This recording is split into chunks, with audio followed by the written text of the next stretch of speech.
ya, ya.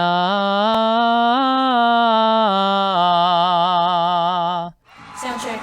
Check 1, check 2.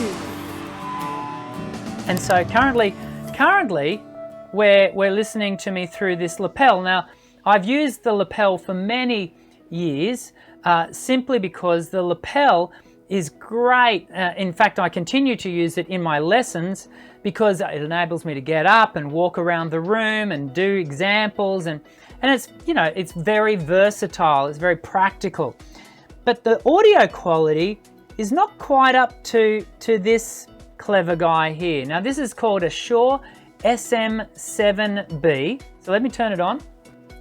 So now you should be hearing me via this microphone here.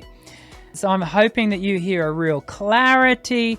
I'm hoping that you hear more audio breadth. And the reason for that is because your microphone, and this is an important thing, a microphone is not a microphone is not a microphone. Microphones have a whole range of different applications. And so when it comes to your performance mic, and I grabbed one over here. So this one here, this is called a SHURE Beta 87A. Now this is a condenser supercardioid mic. Now this is a live performance mic.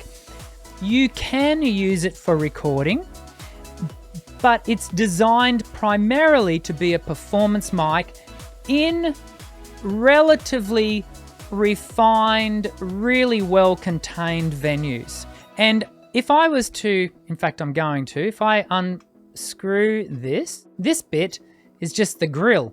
This does not do anything other than protect what's underneath it, and that is that piece of equipment here. That's called the diaphragm. And the diaphragm is what's actually picking up the signal, the acoustic signal, transferring it into an electrical signal, which then gets passed down the mic lead, through the mic, down into the lead. There's a capsule like that in every mic that you have.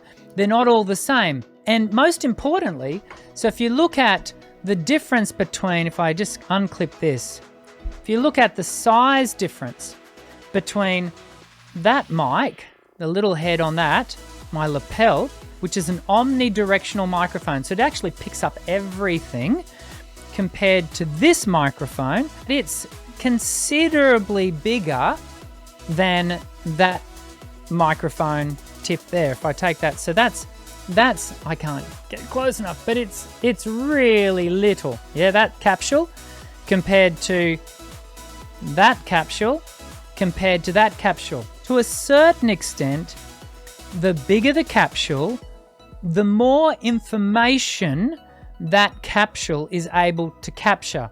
Again, why am I telling you this? When we come to record ourselves onto our smartphone, so when we come to record ourselves onto our smartphone, that little hole, I don't know if you can see that there, I can get the light on it, that little hole there, that is the microphone intake. It's primarily designed for spoken voice. These are getting better and better and better with every new release.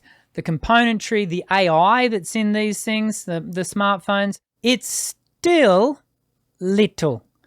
It's still only able to capture a certain amount of information to then translate into an electrical signal, which you then, when you play back your recording of your singing, recognizing that singing has a broader frequency response and broader frequency spectrum than your spoken values, the mic in your phone can only capture so much. And so sometimes we listen back to that and we hear it and it sounds raw, it sounds really thin. Just to make my point, I'm going to switch back. So you've been listening to me on the SM7B, the big diaphragm microphone. Let me go back now and I'll show you what the lapel sounds like. And so now I'm back to the lapel.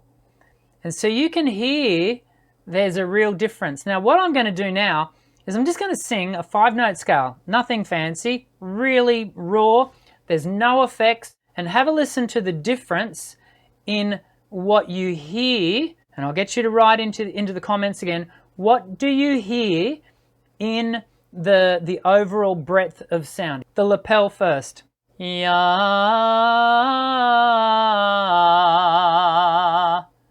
So that's the lapel. Ya.